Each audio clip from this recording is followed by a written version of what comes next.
There's a concept that I think is going to define which organizations win and which organizations get left behind in the age of AI. The concept is called decision velocity. And ironically, the best way to explain it is through one of the dumbest share market reactions I've seen in recent memory. That was the day that Wall Street freaked out because it thought AI was going to kill COBOL overnight. And it's just such a naive and ridiculous assumption if people really understood how big organizations actually work. Decision velocity is a pretty simple concept. It's not how fast your AI can process information, it's how fast your organization can act on it. And in the age of AI, the technology is no longer the constraint. AI can now read millions of lines of codes in seconds. It can plan a migration strategy before you've even finished your coffee. So the raw computational speed is effectively unlimited compared to anything we've dealt with before. So the bottleneck has shifted. It's moved from how fast can we analyze to how fast we can decide and act. That's called decision velocity, and it's the new competitive superpower because most organizations are catastrophically bad at it, which brings me to COBOL.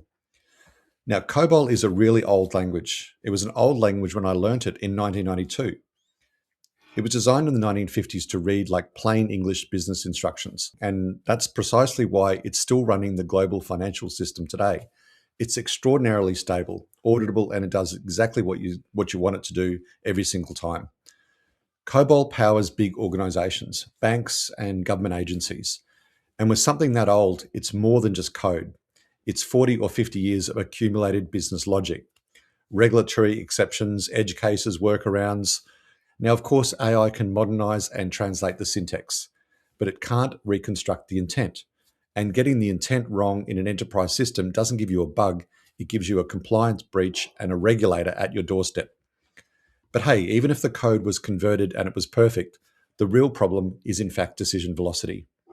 Because that's not a technology problem, that's an organizational one.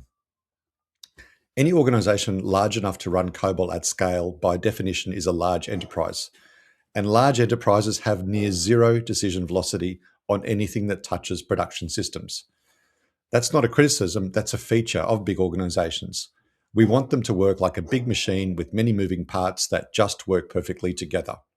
So before a single line of code changes in a regulated environment, you need an architecture review, you need security sign-off, you need risk committee approval, you need user acceptance testing across every downstream system, you need parallel runs, you need rollback plans, you need compliance documentation, and sign-off from people whose names go on the paperwork, whether they understand the technology or not.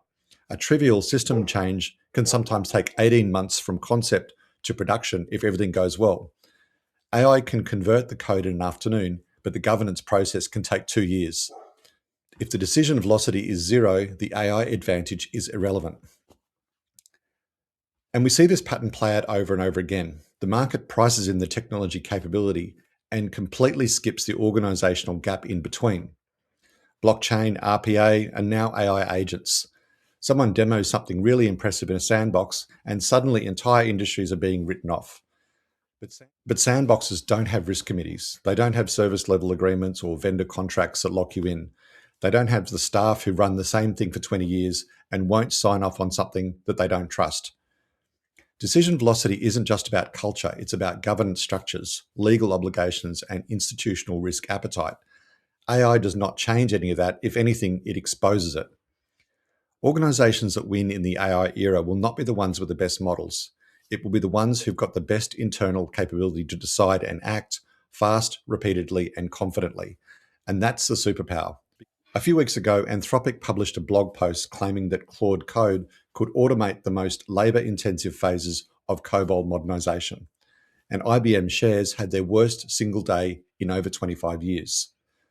But the irony is that IBM itself has been offering AI-assistant COBOL modernization tools since 2023 with watsonx Code Assistant, which means Anthropic's announcement wasn't even new territory, it was just better marketing. If you enjoy the content, please consider subscribing to my channel so you'll never miss out on an update. Thank you and see you in the next one.